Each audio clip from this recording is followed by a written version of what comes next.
Hello everyone, welcome to Sri Bala వంటలు.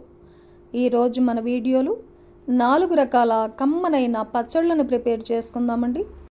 భోజనంలో ఎన్ని రకాల కర్రీస్ ఉన్నా కూడా ఒక పచ్చడి అయితే తప్పనిసరి ఉండాల్సిందే కదండి. పచ్చడి అంటే ఇష్టం లేని వారంటూ ఎవ్వరూ ఉండరు. ప్రతి ఒక్కరికి కూడా పచ్చళ్ళు అంటే చాలా ఇష్టపడతారు కదా. ఇప్పుడైతే మనం మొదటి రకం పచ్చడి రెసిపీ వంకాయలు టమాటోతో కమ్మనైన పచ్చడిని ప్రిపేర్ చేసుకుందాం. నేను ఇక్కడ 1/2 కేజీ వంకాయలు తీసుకున్నాను. 1/2 కేజీ వంకాయలకి 3 టమాటోలు తీసుకున్నాను. వంకాయలు ఏ రకమైన వంకాయలైనా పర్వాలేదండి. ఇప్పుడు వంకాయలను కట్ చేసుకుందాం. దానికంటే ముందు ఒక బౌల్లో 1 టేబుల్ స్పూన్ సాల్ట్ వేసేసి వాటర్ వేసుకోవాలి. ఇప్పుడు వంకాయలు తొడమలను తీసేసి చిన్న ముక్కలుగా కట్ చేసి వేసేసుకుందాం. మీరు కావాలంటే రౌండ్ షేప్లో అయినా కూడా వంకాయలను కట్ చేసుకోవచ్చండి. ఇలాగే వంకాయలన్నిటినీ ముక్కలుగా కట్ చేసి సాల్ట్ వాటర్లో వేసుకోవాలి. అలాగే 3 టమాటోల్ని కూడా ఇలా చిన్న పీసెస్గా కట్ చేసి రెడీగా పెట్టేసుకుందాం. స్టవ్ ఆన్ చేసుకొని ఒక ప్యాన్ పెట్టేసుకుందాం. 1 టేబుల్ స్పూన్ ఆయిల్ వేసేసుకొని 2 టేబుల్ స్పూన్లు వేరుశనగ గుళ్ళను వేసేసుకొని వేరుశనగ గుళ్ళు దోరగా వేగేంత వరకు వేయించుకోవాలి. వేరుశనగ గుళ్ళు వేగిన తర్వాత 1 టేబుల్ స్పూన్ ధనియాలని 1 టేబుల్ స్పూన్ జీలకర్రను వేసేసుకొని వేయించేసుకుందాం. ఇవన్నీ బాగా వేగిన తర్వాత నేను ఇక్కడ 10 ఎండుమిర్చి వేస్తున్నానండి, 2గా కట్ చేసి. ఇవి చాలా స్పైసీగా ఉన్నాయి. మీరు వేసుకునే మిర్చి కారం తక్కువ అనిపిస్తే 15 వరకు కూడా ఎండుమిర్చిని వేసేసుకోవచ్చు. మిర్చి కూడా బాగా వేగిన తర్వాత ఇవన్నీ సపరేట్గా ఒక మిక్సీ జార్లోకి తీసేసుకుందాం. మళ్ళీ అదే ప్యాన్లో కట్ చేసి పెట్టుకున్న వంకాయ ముక్కల్ని వాటర్ లేకుండా వేసేసుకోవాలి.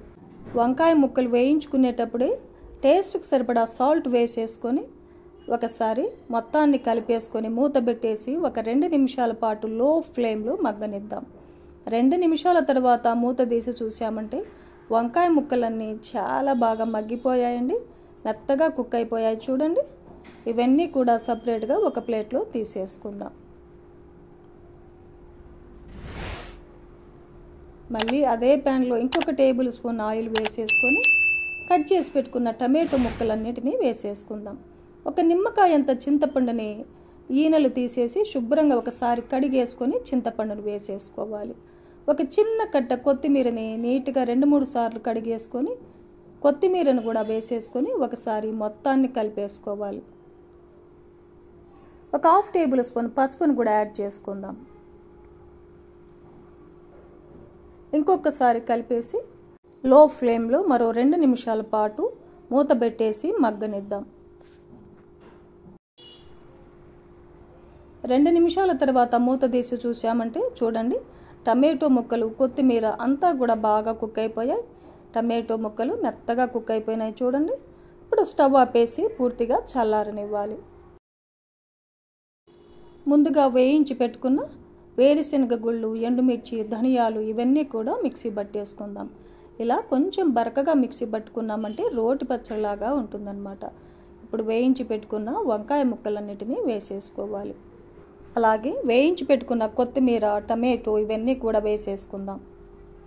ఒక వెల్లుల్లిగడ్డని పొట్టు తీసేసి వేసేసుకోవాలి.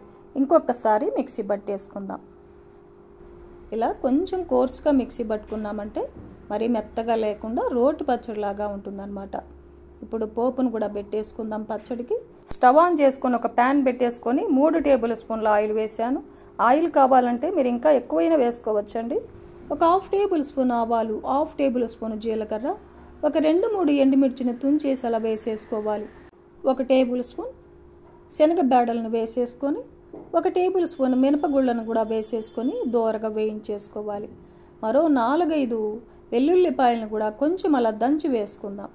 కొద్దిగా ఫ్రెష్ కరివేపాకును కూడా వేసేసుకొని ఈ పోపునంతా బాగా వేయించేసుకొని స్టవ్ ఆపేసి మిక్సీ పట్టుకున్న టమాటో వంకాయ పచ్చడిని వేసేసుకోవాలి. ఈ మొత్తాన్ని బాగా కలిపేసుకోవాలండి. పోపులో పచ్చడంతా కలిసేలాగా కలిపేసుకున్నామంటే కమ్మనైన టమాటో వంకాయ పచ్చడి మనకు రెడీ అయిపోతుంది. ఫ్రిడ్జ్లో పెట్టామంటే వారం 10 రోజుల వరకు స్టోర్ ఉంటుంది. కమ్మగా ప్రతిరోజు కూడా ఎంజాయ్ చేయవచ్చు. మన రెండవ రకం పచ్చడి కమ్మనైన సొరకాయ పచ్చడిని ఇప్పుడు ప్రిపేర్ చేసుకుందాం. ఇప్పుడైతే మనము ప్రాసెస్ని చూసేద్దాం. ఒక సొరకాయని తీసుకొని శుభ్రంగా కడిగేసి పైన స్కిన్ అంతా తీసేసి చిన్న చిన్న పీసెస్గా కట్ చేసి 1 కప్పు సొరకాయ ముక్కలు తీసుకున్నాను. స్టవ్ ఆన్ చేసి ఒక ప్యాన్ పెట్టేసుకొని ఒక 2 టేబుల్ స్పూన్ల ఆయిల్ వేసేసుకోవాలి. ఆయిల్ హీట్ ఎక్కిన తర్వాత 1 టేబుల్ స్పూన్ జీలకర్ర వేసేసుకొని ఫస్ట్ జీలకర్రని వేయించుకోవాలి లో ఫ్లేమ్లో. ఒక 10 పచ్చిమిర్చిని కూడా ఒకసారి శుభ్రంగా కడిగేసి చీలికలుగా కట్ చేసి పచ్చిమిర్చి కూడా దోరగా వేగేలాగా వేయించుకోవాలి.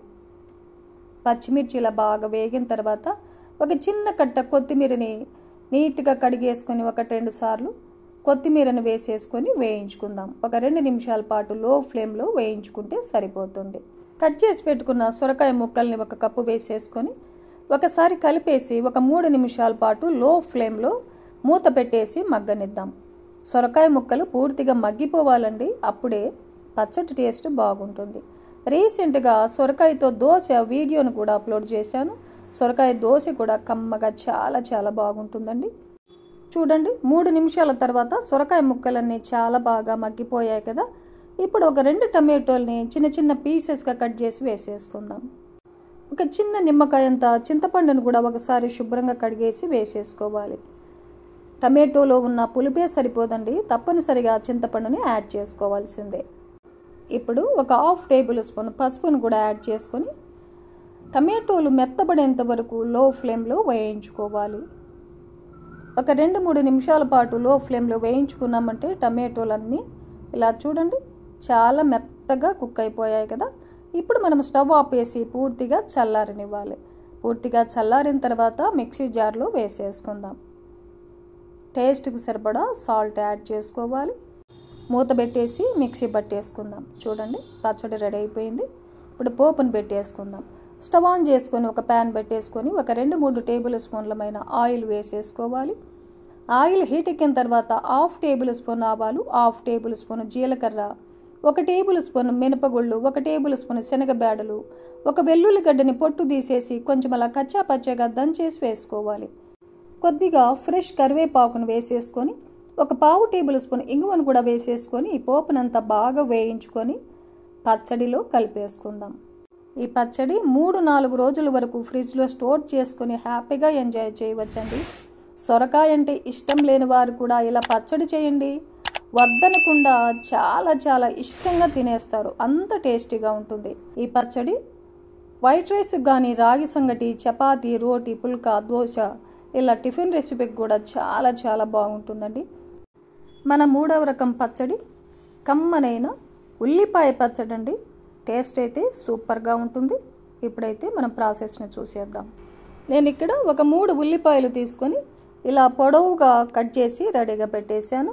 ఇప్పుడు స్టవ్ ఆన్ చేసి ఒక ప్యాన్ పెట్టేసుకుందాం. ఒక 2 టేబుల్ స్పూన్ల ఆయిల్ వేసేసుకోవాలి. ఆయిల్ హీట్ ఎక్కిన తర్వాత 1 టేబుల్ స్పూన్ శనగబేడలను వేసేసుకుందాం. 1 టేబుల్ స్పూన్ మినపగుళ్ళను వేసేసుకొని 1/4 టేబుల్ స్పూన్ మెంతులను వేసేసుకొని లో ఫ్లేమ్లో దోరగా వేయించుకుందాం. ఇలా కొద్దిగా కలర్ మారేంత వరకు వేయించుకున్న తర్వాత 1 టేబుల్ స్పూన్ ధనియాలను వేసేసుకుందాం. 1 టేబుల్ స్పూన్ జీలకర్రను వేసేసుకోవాలి. ఒక 5-6 వెల్లుల్లిపాయలని పొట్టు తీసేసి వేసేసుకొని వేయించేసుకుందాం. ఇవన్నీ బాగా వేగిన తర్వాత ఒక 15 ఎండుమిర్చిని తుంచేసి వేస్తున్నాను. ఇలా తుంచి వేసామంటే లోపల విత్తనాలు కూడా చాలా బాగా వేగిపోతాయి అన్నమాట. మిర్చి కూడా బాగా వేగిన తర్వాత కొద్దిగా ఫ్రెష్ కరివేపాకును కూడా వేసేసుకొని వేయించుకుందాం. ఎండుమిర్చి కూడా ఇలా వేగిన తర్వాత ఇవన్నీ కూడా సపరేట్గా ఒక బౌల్లో తీసేసుకుందాం. అదే ప్యాన్లో ఇంకొక టేబుల్ స్పూన్ ఆయిల్ వేసేసుకోవాలి. కట్ చేసి పెట్టుకున్న ఉల్లిపాయ ముక్కలన్నీ వేసేసుకుందాం. ఒక పెద్ద టమాటోని ఇలా కట్ చేసి వేస్తున్నాను చిన్న ముక్కలుగా. ఒక చిన్న నిమ్మకాయ అంత చింతపండుని కూడా వేసేసుకుందాం. ఉల్లిపాయలు టమాటో త్వరగా వేగడానికి 1/4 టేబుల్ స్పూన్ సాల్ట్ వేసేసి వేయిస్తున్నాను. సాల్ట్ వేసామంటే చాలా త్వరగా వేగిపోతాయండి. చూడండి, ఇలా వేయించేసుకోవాలి. టమాటో కూడా మెత్తగా కుక్ అయిపోయింది. ఇప్పుడు స్టవ్ ఆపేసి కొంచెం చల్లారనిద్దాం. ఇవి చల్లారే లోపల ముందుగా వేయించుకున్న ఎండుమిర్చి, పప్పు ధాన్యాలన్నీ వేసేసుకొని, ఉల్లిపాయలు, టమాటోలు వేగడానికి 1/2 టేబుల్ స్పూన్ సాల్ట్ వేసాం కదా, ఇంకో 1/2 టేబుల్ స్పూన్ సాల్ట్ వేసేసుకొని మూత పెట్టేసి మిక్సీ పట్టేసుకుందాం. ఇలా మిక్సీ పట్టేసుకోవాలి. ఇప్పుడు వేయించి పెట్టుకున్న టమాటో, ఉల్లిపాయలు ఇవన్నీ కూడా వేసేసుకొని ఇంకొకసారి మిక్సీ పట్టేసుకోవాలి. అవసరమైతే కొద్దిగా వాటర్ని యాడ్ చేసి మిక్సీ పట్టేసుకోవచ్చు. చూడండి, కొంచెం బరకగా మిక్సీ పట్టేసాను నేను. రైస్లో తినడానికి చాలా బాగుంటుందని. మీరు కావాలంటే మెత్తగా అయినా మిక్సీ పట్టేసుకోవచ్చు.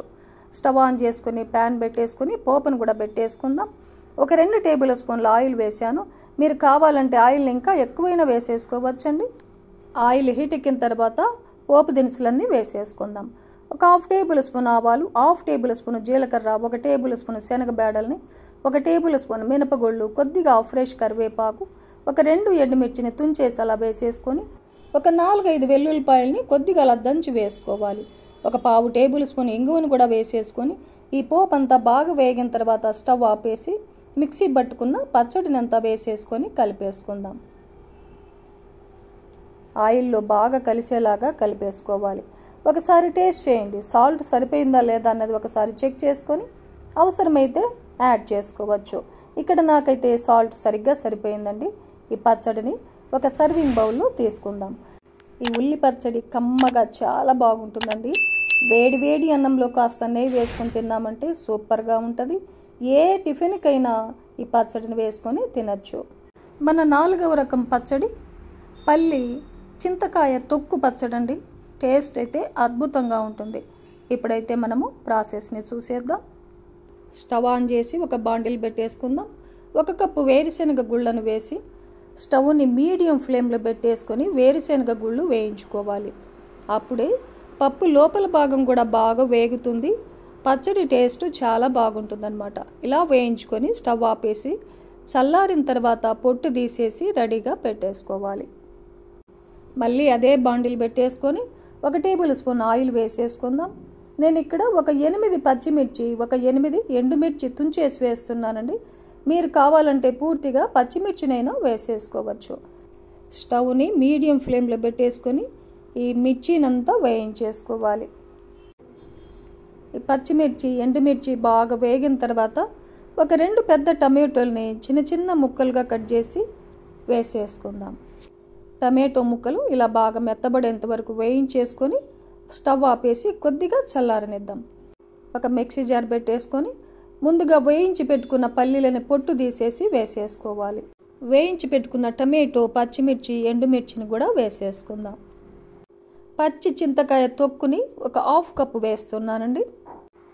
చింతకాయ తొక్కు పచ్చడి మనం సంవత్సరం పాటు నిల్వ ఉంటుంది కాబట్టి ఎక్కువ సాల్ట్ వేసేసుకొని తయారు చేసుకుంటాం కదా, అందుకే సాల్ట్ అవసరమైతేనే చూసుకొని వేసుకోవాలి. అవసరమైతే కొద్దిగా హాట్ వాటర్ను వేసేసుకొని మిక్సీ పట్టేసుకుందాం. ఇలా మిక్సీ పట్టేసుకున్నాక ఒక పెద్ద ఉల్లిపాయని చిన్న చిన్న ముక్కలుగా కట్ చేసి వేసేసుకొని ఒక్కసారి మిక్సీ ఆన్ చేసి ఆఫ్ చేసామంటే సరిపోతుంది. ఉల్లిపాయల్ని మరీ మెత్తగా మిక్సీ పట్టకుండా కొంచెం పలుకులుగా ఉంటే బాగుంటుంది. ఇప్పుడు పచ్చడికి పోపును పెట్టేసుకుందాం. స్టవ్ ఆన్ చేసుకుని ఒక గిన్నె పెట్టేసుకుందాం. ఒక 1/2 కప్పు ఆయిల్ వేస్తున్నాను. ఆయిల్ హీట్ ఎక్కిన తర్వాత పోపు దినుసులన్నీ వేసేసుకోవాలి. 1 టేబుల్ స్పూన్ ఆవాలు, 1 టేబుల్ స్పూన్ జీలకర్ర, 1 టేబుల్ స్పూన్ శనగబేడలు, 1 టేబుల్ స్పూన్ మినపగుళ్ళు, ఒక 2-3 ఎండుమిర్చిని తుంచేసి అలా వేసేసుకోవాలి. ఒక వెల్లుల్లి గడ్డని పొట్టు తీసేసి కొంచెం అలా కచ్చా పచ్చాగా దంచేసి వేసుకోవాలి. కొద్దిగా ఫ్రెష్ కరివేపాకును కూడా వేసేసుకుందాం. ఒక 1/2 టేబుల్ స్పూన్ ఇంగువను వేసామంటే పచ్చడి టేస్ట్ చాలా బాగుంటుందండి. ఆ ఫ్లేవర్ కూడా బాగుంటుంది పచ్చడిలో. పోపు అంతా బాగా వేగిన తర్వాత స్టవ్ ఆపేసి మిక్సీ పట్టుకున్న పల్లి చింతకాయ పచ్చడిని వేసేసుకొని బాగా కలిపేసుకోవాలి. ఒకసారి టేస్ట్ చేయండి. సాల్ట్ ఏమైనా తక్కువైందా అన్నది చెక్ చేసుకుని తక్కువ అనిపిస్తే టేబుల్ సాల్ట్ను వేసేసుకొని కలిపేసుకోవచ్చు. ఇక్కడ నాకైతే చింతకాయ పచ్చడిలో ఉన్న సాల్టే సరిపోయిందండి. చూశారు కదండి, కమ్మనైన పల్లి చింతకాయ పచ్చడిని ప్రిపేర్ చేసుకున్నాం కదా. ఈ పచ్చడి వేడి వేడి అన్నంలో కాస్త నెయ్యి వేసుకొని తిన్నామంటే చాలా చాలా టేస్టీగా ఉంటుంది. రైస్కే కాదు, ఇడ్లీ, దోశ, ఉప్మా ఇలా టిఫిన్ రెసిపీకి కూడా చాలా చాలా బాగుంటుందండి. చూశారు కదండి, 4 రకాల కమ్మనైన పచ్చళ్ళను ప్రిపేర్ చేసుకున్నాం కదా. ఈ పచ్చళ్ళన్నీ కూడా ఒక్కొక్క పచ్చడి ఒక్కొక్క టేస్టీతో ఉంటుందన్నమాట.